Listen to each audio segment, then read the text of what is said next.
الحمد لله نحمده ونستعينه ونستغفره ونعوذ بالله من شرور أنفسنا ومن سيئات أعمالنا ونعوذ بالله من شرور أنفسنا ومن سيئات أعمالنا ونعوذ بالله من شرور أنفسنا ومن سيئات أعمالنا من يهده الله فلا مضل له ومن يضلله فلا هادي له ونشهد أن لا إله إلا الله وحده لا شريك له ونشهد أن سيدنا ومولانا محمدا عبده ورسوله وصلى الله تعالى عليه وعلى آله وأصحابه وأزواجه وذرياته ومن تبعهم بإحسان إلى يوم الدين أما بعد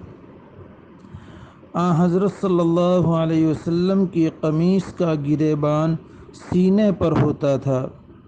کبھی آپ صلی اللہ علیہ وسلم اپنے کرتے کا گریبان کھول لیا کرتے اور سینہ اطہر صاف نظر آتا اور اسی حالت میں نماز پڑھ لیتے۔ شمائل ترمذی۔ جب آپ قمیص زیب تن فرماتے تو پہلے سیدھا ہاتھ سیدھی آستین میں ڈالتے اور پھر بایاں ہاتھ بائیں آستین میں۔ زاد المعاد۔ ایاس بن جعفر النخعی رضی اللہ تعالی عنہ سے مروی ہے کہ رسول اللہ صلی اللہ علیہ وسلم کا ایک رومال تھا، جب آپ وضو کرتے تو اسی سے پوچھ لیتے۔ ابن سعد۔ امامہ کا باندھنا سنت مستحب ہے۔ نبی کریم صلی اللہ علیہ وسلم سے امامہ باندھنے کا حکم بھی نقل کیا گیا ہے، چنانچہ ارشاد ہے کہ امامہ باندھا کرو، اس سے حلم میں بڑھ جاؤ گے۔ فتح الباری۔ حضرت عبداللہ ابن عمر رضی اللہ تعالی عنہما سے کسی نے پوچھا کیا امامہ باندھنا سنت ہے؟ انہوں نے فرمایا ہاں سنت ہے عینی۔ مسلم شریف اور نسائی شریف میں ہے کہ عمرو بن حرث رضی اللہ تعالیٰ عنہ کہتے ہیں کہ وہ منظر گویا اس وقت میرے سامنے ہے جب نبی کریم صلی اللہ علیہ وسلم منبر پر خطبہ پڑھ رہے تھے۔ سیاہ امامہ آپ کے سر مبارک پر تھا اور اس کا شملہ دونوں شانوں کے درمیان تھا۔ خصائل نبوی۔ آپ جب امامہ باندھتے تھے تو شملہ دونوں شانوں کے درمیان چھوڑ لیتے تھے اور کبھی بے شملہ امامہ باندھتے تھے۔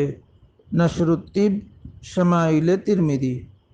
آپ امامہ کا شملہ ایک بالشت کے قریب چھوڑتے۔ شملہ کی مقدار ایک ہاتھ سے زیادہ بھی ثابت ہے۔ امامہ تقریباً 7 گز ہوتا تھا۔ خصائل نبوی۔ صافہ کے نیچے ٹوپی رکھنا سنت ہے۔ حضرت صلی اللہ علیہ وسلم کی ٹوپی۔ حضرت صلی اللہ علیہ وسلم سفید ٹوپی اوڑھا کرتے تھے۔ وطن میں حضرت صلی اللہ علیہ وسلم سفید کپڑے کی چپٹی ہوئی ٹوپی اوڑھا کرتے تھے۔ السراج المنیر۔ آپ نے سوزنی نما سلے ہوئے کپڑے کی یعنی بھرت والے کپڑے جیسی سوزنی نما سلے ہوئے کپڑے کی گاڑھی ٹوپی بھی اوڑھی ہے۔ السراج المنیر۔ سوزنی نما کا مطلب جس میں بھرت جیسا کام ہو اور اس کی 2 تہ ہو، اس کو کہتے۔ تہبند اور پائجامہ۔ حضور اقدس صلی اللہ علیہ وسلم کی عادت شریفہ لنگی باندھنے کی تھی۔ پائجامہ پہننا مختلف فی ہے۔ بعض احادیث سے اس کا پہننا ثابت ہے اور اپنے اصحاب کو پہنے دیکھا ہے۔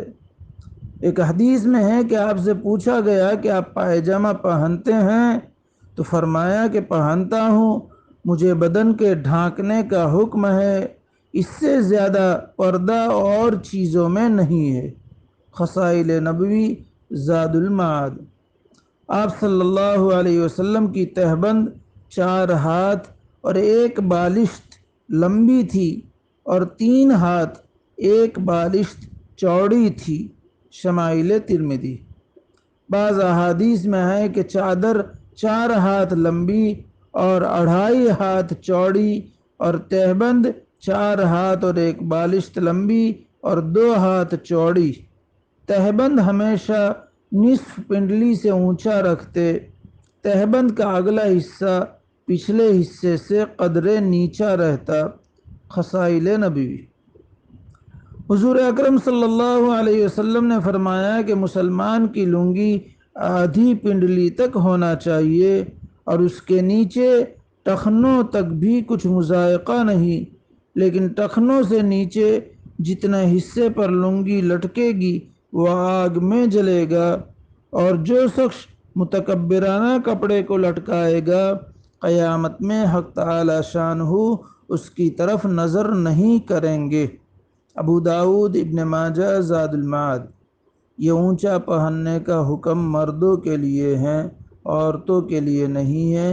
عورتوں کو نیچا پہننا ہے، اتنا کہ تخنہ بھی چھپ جائے۔ حضرت انس رضی اللہ تعالی عنہ فرماتے ہیں کہ حضور صلی اللہ علیہ وسلم کو یمنی منقش چادر کپڑوں میں زیادہ پسندیدہ تھی۔ شمائل ترمذی۔ کبھی آپ چادر کو اس طرح اوڑھتے کہ چادر کو سیدھی بغل سے نکال کر الٹے کاندھے پر ڈال لیتے۔ حضرت ابو سعید خدری رضی اللہ تعالی عنہ فرماتے ہیں کہ حضرت صلی اللہ علیہ وسلم جب نیا لباس پہنتے تو جمعہ کے دن پہنتے۔ سفید لباس تو حضور صلی اللہ علیہ وسلم کو محبوب تھا ہی، مگر رنگین لباس میں سبز رنگ کا لباس طبیعت پاک کو بہت زیادہ پسند تھا۔ زاد المعاد۔ خالص و گہرا سرخ رنگ طبیعت پاک کو بہت زیادہ ناپسند تھا۔ جب حضرت صلی اللہ علیہ وسلم نیا لباس زیب تن فرماتے تو کپڑے کا نام لے کر خدا تعالیٰ کا شکر ان الفاظ میں ادا فرماتے۔ مثلا قمیص ہے تو کہتے قمیص، پائجامہ ہے تو پائجامہ، اس طرح اللہم لک الحمد کما کسوتنی اسألک خیرہ وخیر ما صنع لہ واعوذ بک من شرہ وشر ما صنع لہ۔ ترجمہ: اے اللہ تیرے ہی لیے سب تعریف ہے، جیسا کہ تو نے یہ کپڑا مجھے پہنایا، میں تجھ سے اس کی بھلائی کا اور اس چیز کی بھلائی کا سوال کرتا ہوں جس کے لیے یہ بنایا گیا ہے، اور میں تجھ سے اس کی برائی اور اس چیز کی برائی سے پناہ چاہتا ہوں جس کے لیے یہ بنایا گیا ہے۔ نیز یہ دعا فرماتے الحمدللہ الذی کسانی ما اواری بہ عورتی واتجمل بہ فی حیاتی۔ زاد المعاد۔ ترجمہ: سب تعریف اللہ ہی کے لیے ہے جس نے مجھے کپڑا پہنایا جس سے میں اپنی شرم کی چیز چھپاتا ہوں اور اپنی زندگی میں اس کے ذریعے خوبصورتی حاصل کرتا ہوں، اور جو کپڑا پرانا ہو جاتا اسے خیرات کر دیتے۔ زاد المعاد۔ آپ اکثر اوقات سوتی لباس زیب تن فرماتے، کبھی کبھی صوف اور کتان کا لباس بھی پہنا ہے۔ زاد المعاد۔ آپ چادر اوڑھنے میں بہت اہتمام فرماتے تھے کہ بدن ظاہر نہ ہو، غالباً لیٹنے کی حالت میں یہ معمول تھا۔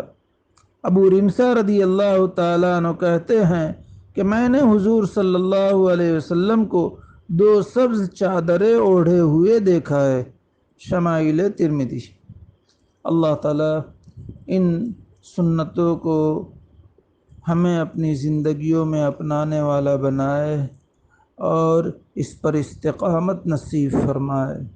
اللہ تعالیٰ اس کہنے سننے کو قبول فرمائے، کہنے والے کے لیے، سننے والوں کے لیے، اقوام عالم کے لیے اسے ہدایت کا، نجات کا، امن کا ذریعہ بنائے، فتنوں سے حفاظت فرمائے۔ اللہ تعالیٰ ان سنتوں کو اور نبی اکرم صلی اللہ علیہ وسلم کے تذکرے کو بار بار بغور پڑھنے کی، سننے کی اور اس کو اپنی زندگیوں میں اخلاص کے ساتھ اپنانے کی توفیق عطا فرمائے، آسان فرمائے، مدد فرمائے۔ آمین یا رب العالمین، بحرمت سید المرسلین صلی اللہ علیہ وسلم، وآخر دعوانا ان الحمد للہ رب العالمین۔